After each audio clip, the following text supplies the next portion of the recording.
Assalamualaikum warahmatullahi wabarakatuh. Bismillahirrahmanirrahim. Alhamdulillahi rabbil alamin. Wa bihi nasta'inu ala umuri dunya waddin. Wassalatu wassalamu ala asrafil anbiya'i wal mursalin Sayyidina Maulana Muhammad wa ala alihi wa sahbihi wattabi'in. Amma ba'd. Hadaratal muhtaramin, kaum muslimin wal muslimat, hadirin wal hadirat, para calon-calon dhuyufur rahman, tamu-tamu Allah yang dimuliakannya. Melanjutkan bahasan tentang manasik. Kali ini saya akan membicarakan wajib haji yang keempat, yaitu melontar jumrah. Wa ba'da du'aika ayyuhal hajjul karim indal masy'aril haram. Ketika wahai para jamaah yang budiman, setelah kalian semua berdoa dengan khusyuk, dengan khidmat di Masy'aril Haram atau di Muzdalifah, idza lam yatayassar al-wusul ilal masy'ar, kalau ingin ideal mengikuti petunjuk dalam Al-Quran, tidak bisa sampai ke lokasi Masy'aril Haram, tawajjahta ila Mina. Setelah mabit di Muzdalifah, maka kalian semua para jamaah yang budiman langsung berangkat menuju ke Mina sebelum tulu syams. Itu idealnya, sebelum matahari terbit tanggal 10 Dzulhijjah. Itu kalau ideal berdasarkan iktidaan bi Rasulillah, dengan mengikuti apa Rasulullah sallallahu alaihi wasallam.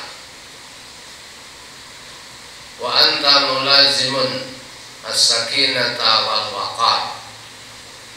Berangkatnya dari Muzdalifah ke Mina, ya usahakan dengan tenang, dengan penuh dengan penghayatan nilai-nilai kesejarahan, nilai-nilai spiritualitas haji, wa dzikra ar-rabbi subhanahu wa ta'ala, sambil berzikir kepada Allah subhanahu wa ta'ala. Fa idza wasalta wadi muhassir, kalau kebetulan kendaraannya, ontanya melewati Wadi Muhassir, salah satu lembah, salah satu jurang namanya Wadi Muhassir, harrak tadaba awis sayyarata qalilan, frekuensi kendaraannya agak dipercepat, mobilnya agak dipercepat sedikit, sebagaimana kama fa'ala dzalika Rasulullah sallallahu alaihi wasallam, seperti yang pernah dilakukan oleh Rasulullah sallallahu alaihi wasallam waktu melewati Wadi Muhassir. Itu ontanya agak dikencangkan sedikit, terus sampai tutup lokasi Mina. Wa indama tasilu Mina, apabila kalian semua wahai jamaah yang budiman, ketika sudah sampai di wilayah Mina, di setelah jamarat, romaita jamratal aqobah, kalian harus melontar jumrah aqobah. Ini termasuk rukun apa? Jumrah aqobah. Bisa bihasayatin, dengan tujuh butir. Dan jumrah aqobah itu kalau dalam yang belum pengalaman, baru pertama kali haji, tulisannya itu kubro, jadi yang dilempar itu jumrah kubro. Ketika melewati pertama itu jumrah subro dilewati, terus tengah jumrah wusta dilewati, terus yang terakhir jumrah aqobah atau jumrah kubro, itu dilempar 7 kali dengan butir sing sedang, tidak terlalu kecil, tidak terlalu besar. Mukabbiran ma'akuli hasatin, setiap kali lemparan dengan membaca takbir Bismillah Allahu Akbar, Bismillah Allahu Akbar, Bismillah Allahu Akbar sampai 7 kali. Ya, simbolisasinya itu melontar iblis, melontar setan. Itu simbolisasi. Tapi jangan terus sekali-kali kamu melempar setan yang ada di sana, tapi setannya sudah berada di hatimu. Itu juga tidak bagus ya. Seolah-olah semuanya yang seandainya setan itu berada di wilayah sudah merasuk ke tubuh, ya, dilempar semua, dihentakkan lewat Bismillah Allahu Akbar, Bismillah Allahu Akbar setiap kali lontaran. Wa inda dzalika taqta'u talbiyah, pada saat sudah mulai melontar itu sudah tidak lagi membaca talbiyah, jadi sudah finish. Tadi ketika perjalanan mulai dari Mekah, mulai berangkat haji pertama sampai Arafah membaca talbiyah, dari Arafah ke Muzdalifah masih membaca talbiyah, dari Muzdalifah ke Mina membaca talbiyah. Begitu selesai di sampai di Jamarat, itu talbiyah sudah tidak disunatkan. Li'annaka syara'ta fi asbabit tahallul, karena begitu Anda melontar jumrah, berarti Anda sudah memulai masuk pada amaliyah yang menyebabkan kalian itu lepas dari haji, artinya ada proses tahallul, sudah mulai melakukan proses tahallul, yaitu namanya tahallul awal. Selesai lontar jumrah aqobah, terus bisa langsung cukur, namanya tahallul awal. Dengan sendirinya setelah cukur berarti seluruh pakaian ihramnya boleh dilepas. Larangan ihram boleh dilakukan, hanya satu yang tidak boleh, yaitu hubungan seksual sama istri. Wa hadza indal a'immati tsalatsa, ini menurut Imam 3, Abu Hanifah, Syafi'i dan Hambali. Waqad sabaqa, kemarin sudah diterangkan, anna Malikan, bahwa sesungguhnya Imam Malik itu mengatakan tangqati'ut talbiyah indahu qabla dzalik. Jadi bagi Imam Malik talbiyah itu sudah terputus sebelumnya. Jadi sebelum melontar jumrah.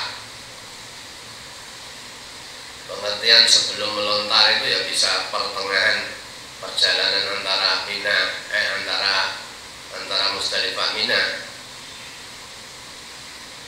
Tapi Imam 3 kan begitu sampai lokasi Mina itu sudah tidak membaca talbiyah lagi. Wa yajuzu ramyuha min ayyi jihatin. Boleh melontar jumrah, khususnya jumrah Aqabah, min ayyi jihatin, dari segala arah. Bi syarti an yasilal hajaru ilal marma, dengan syarat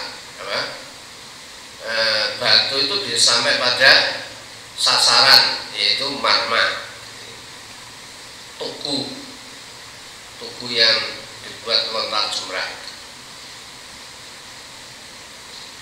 Nah ini dulu, sebelum apa? Karena belum ditata kasus tragedi Mina, ya karena semua tidak teratur lalu lintasnya, melempar dari semua arah, ada yang dari kiri, dari kanan, dari depan, dari belakang, itu akhirnya terjadi pemakan korban ribuan jamaah. Hanya pemerintah Arab Saudi itu mengatur rute perjalanan melontar jumrah itu, sampai diawasi dengan polisi-polisi Arab untuk menertibkan perjalanan lalu lintas pergerakan jamaah ketika melontar jumrah. Jadi semakin tahun semakin tertib. Wal afdal, yang lebih utama, an yarmiha minal wadi, melontar jumrahnya itu dari lembah, dari wadi sebelahnya itu. Padahal sekarang sudah tidak kelihatan karena semuanya bangunan semua. Ini kan kita ini sekarang kan ketika dulu sudah lama. Ja'ilan Makkata an yasari. Nah kalau sekarang pedomannya cukup ya, yang lebih utama melontar jumrah itu maka berada di posisi sebelah kiri. Maka sebelah kiri. Ya, taunya dari mana? Itu ada tulisan, ada panah sana ke arah Mekah. Itu bisa dijadikan bantuan untuk apa? Dan sebelumnya kalau ada waktu survei dulu ke lokasi-lokasi yang mau supaya tidak bingung. Wa mina an yamini, posisi Mina berada di sebelah kanan, posisi Mekah berada di sebelah kiri. Fa'ala dzalika, itu semuanya dilakukan, perbuatan itu semua ketika turun ayat surat Al-Baqarah. Wal afdal antarmia dohwatan min yaumin nahar. Lagi-lagi bicara ideal itu utamanya melontar jumrah Aqabah itu sekitar waktu duha hari nahar tanggal 10 Dzulhijjah, pas Idul Adha. Alasannya ittiba, mengikuti Rasulullah, kama fa'ala dzalika Rasulullah sallallahu alaihi wasallam, sebagaimana yang dilakukan oleh Rasulullah sallallahu alaihi wasallam. Beliau melontar jumrah Aqabah itu ya sekitar jam 9 waktu duha. Laki-laki semakin tahun semakin ratusan juta yang berangkat. Konek kabeh mengikuti yang ideal. Itu saya penumpukan jamaah yang kono iso terinjak-injak. Maka kalau muncul ada perbedaan yang membolehkan sebelumnya, sehingga mengurangi kepadatan pergerakan jamaah. Wa yajuzu ramyuha bin nisfisani min lailatin nahr. Saya Imam Syafi'i membolehkan melontar jumrah akobah ketika melewati tengah malam setelah jam 12 malam, lebih sedikit malam hari raya Idul Adha atau malam hari Nahar 10 Dzulhijjah. Itu dengan syarat idza waqafa bi Arafah qabla dzalik, ketika sebelumnya dia sudah wukuf di Arafah. Faidatun, catatan. Jimarur ramyi la tusta'malu indal a'immati tsalasah. Batu yang dibuat melontar itu tidak bisa dipakai lagi menurut imam 3 selain Hanabilah. Itu mustakmal, ya, mustakmal. Air tidak bisa digunakan untuk wudu lagi, ya. Air yang sudah dibuat wudu tidak boleh digunakan untuk wudu lagi, namanya air mustakmal. Kalau debu mustakmal, ada batu mustakmal yang sudah dipakai untuk melontar. Waqala al-Hanabilah, ulama-ulama dalam afiliasi madhab Ahmad bin Hanbal mengatakan innaha tusta'mal, boleh. Ulama madhab Hanabilah, batu yang sudah dibuat melontar itu boleh dipakai untuk melontar lagi. Wala yajuzu ramyu biha thaniyan,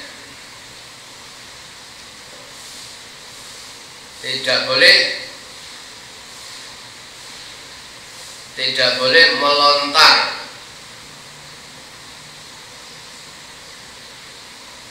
dengan yang kedua kalinya. Maksudnya ini batu saya lontar, terus saya ambil lagi, saya lontarkan lagi, itu tidak boleh. Tapi kalau itu batu mustakmal yang sudah dipakai oleh orang lain, itu boleh.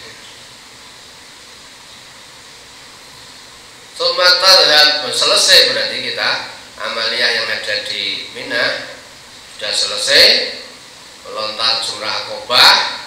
Tsumma tadhabu ilal manhar, lalu jamaah budiman bisa memilih, bisa yang langsung ke manhar, tempat penyembelian dam. Di sana banyak semacam pasar kambing,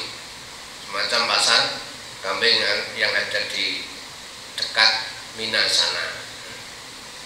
Beli kambing dan menyembelih kambing ketika ngambil tamattu atau qiran.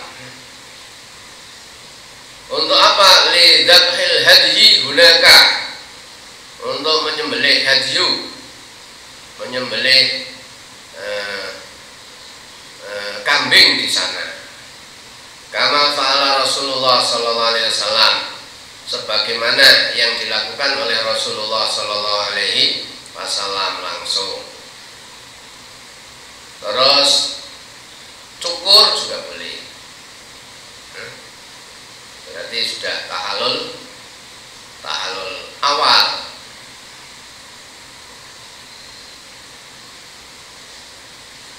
Kama fa'ala Rasulullah sallallahu alaihi wasallam, sebagaimana yang dilakukan Rasulullah sallallahu alaihi wasallam, selesai lontar jumrah langsung ke manhar, tempat penyembelihan hadyu, dan Rasulullah menyembelih hadyu di sana.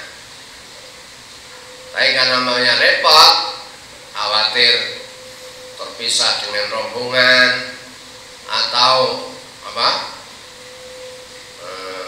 suatu faktor-faktor yang lain, menyembelih hadyunya sebelumnya juga boleh. Jadi setelah umroh tamattu sebelum haji itu menurut Imam Syafi'i itu boleh, dan kebanyakan itu untuk mempermudah gampang keadaan. Jadi sudah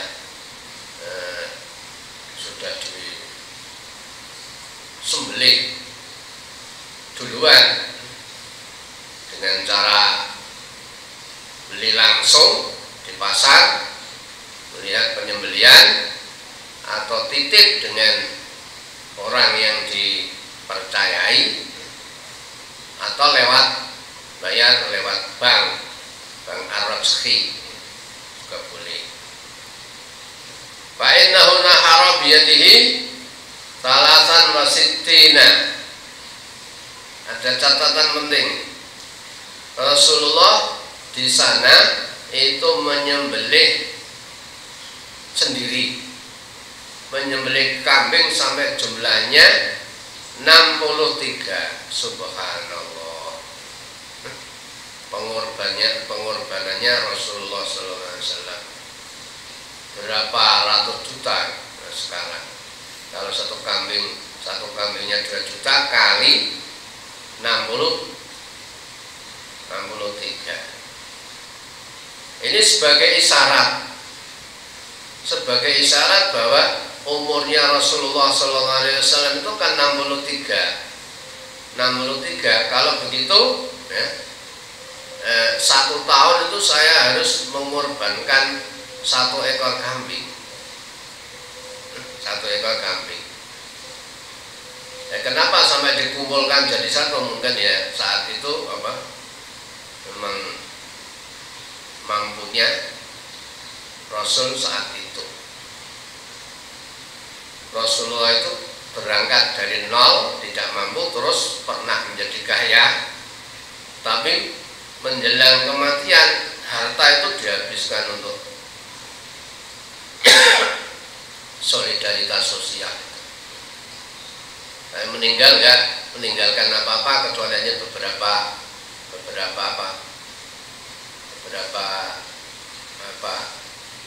benda kesayangan.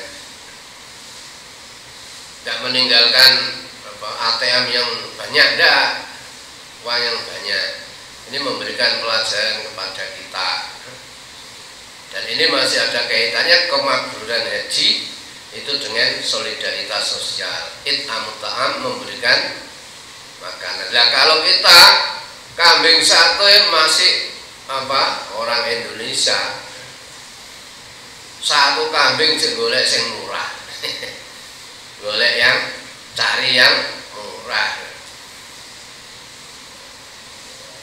Wa kamala Aliyun radhiyallahu anhu bakil mi'ah. Jadi yang dikorbankan Rasulullah itu 100 ekor kambing, 63 dibeleh sendiri, sisanya berarti berapa? 37 ya. 37 kambing Sayyidina Ali yang memotong.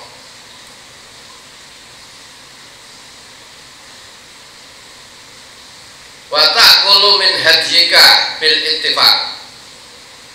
Kalian semua boleh makan dari hadyu, dari dam kambing yang Anda buat bayar dam itu tadi, boleh. Tapi gak kabeh, hanya sekedar tabarukan. Itu menurut kesepakatan ulama 4. Idza kana ghairu wajibin, selama damnya itu bukan dam wajib, bukan hadyu wajib. Wa sanadkuru tafsir dzalika, kita akan menjelaskan rincian dam. Rincian ini insyaallah dalam bab aksamid dima, macam-macam dam.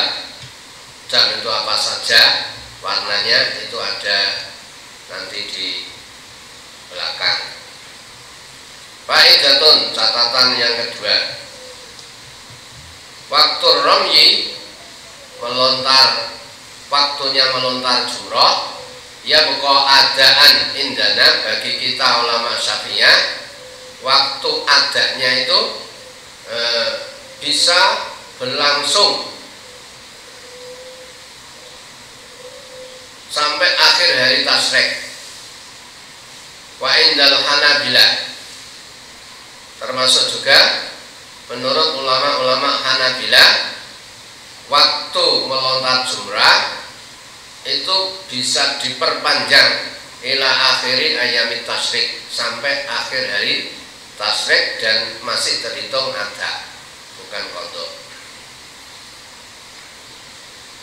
Tambah sedikit, ar-ruknu salis, rukun yang ketiga, rukun haji yang ketiga, indana, maka menurut kita Syafi'iyah, huwal khalqu. Jadi menurut mazhab Syafi'i, mencukur rambut atau tahallul itu termasuk rukun haji. Tapi kalau menurut a'immatis salasa, selain Imam Syafi'i, mencukur rambut itu wahwa wajibun, termasuk kategori wajib haji. Wa ba'da dzabhil haji ayyuhal hajjul karim, wahai para jamaah yang budiman, setelah kalian semua rampung memotong haji, memotong kambing, tahallak ra'saka,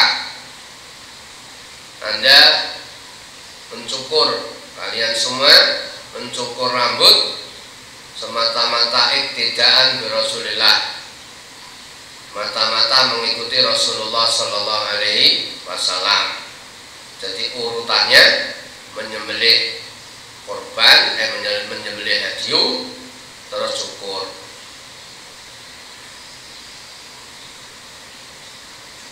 Atau dibalik, hadiunya sudah dipotong sebelumnya,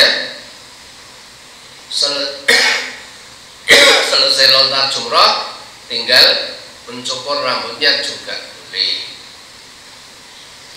Bahkan sabata di Sahih Muslim, dalam Sahih Muslim itu ada penjelasan anna Rasulullah Sallallahu Alaihi Wasallam khalaqa ra'sa, Rasulullah mencukur rambutnya, wa qassama sya'rahu 'ala nas, rambut Rasulullah itu dibagi-bagi kepada manusia, dan itu dibuat rebutan rambutnya Nabi itu. Kalau dalam kita namanya tabarukan dengan rambut. Nyatanya rambut itu dimasukkan ke dalam air, airnya diminum untuk tujuan pengobatan, ya sembuh, ya. Atas izin Allah sembuh.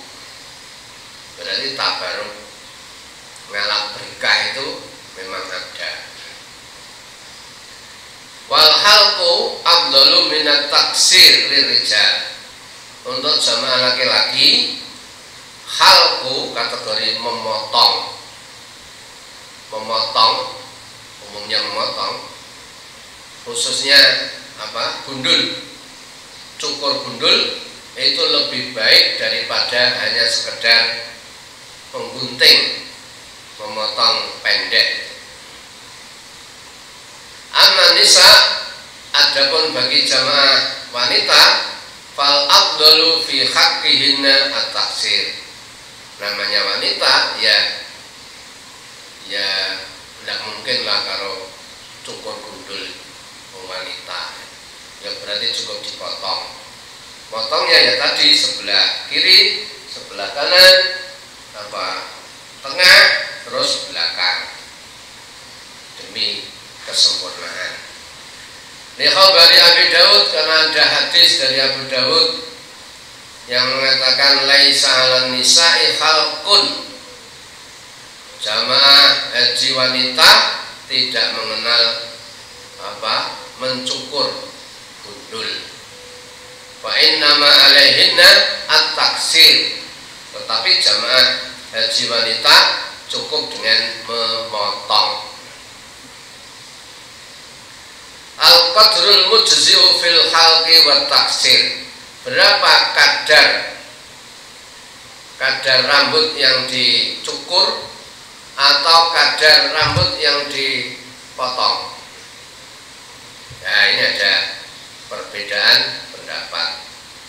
Halqur ra'si kulluh, mencukur rambut kepala total. Wa kaunuhu yauman nahri, dan dilakukan pada tanggal 10 Dzulhijjah, hari nahar, dan sekaligus wa fi Mina, di Mina, huwal afdal, itu yang paling utama menurut kesepakatan ulama 4. Jadi saya ulang, dicukur gundul, terus cukurnya di tanggal 10 hari nahar, terus dilakukan di Mina, itu yang paling afdal. Pamane di Mekah juga boleh, cukurnya di Mekah juga boleh. Setelah tawaf ifadah, setelah sa'i, terus keluar masjid, di sana banyak tukang-tukang cukur itu, barber shop.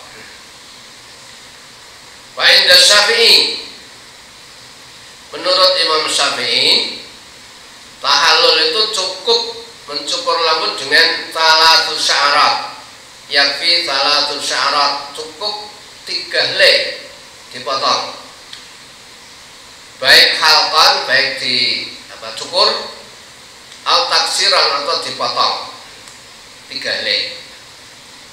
Itu menurut Syafi'i. Wa inda Abi Hanifah, menurut Abu Hanifah, yang dicukur itu 1/4 kepala. Wa inda Malikin wa Ahmad, menurut Imam Malik dan Ahmad, seluruh kepala atau mayoritas kepala. Maka kemarin yang saya sebutkan, ya dengan ijtihadnya Imam Malik dan Ahmad, karena itu termasuk cukur full, berarti kan memberikan ekonomi kepada orang-orang yang ada di sekitar.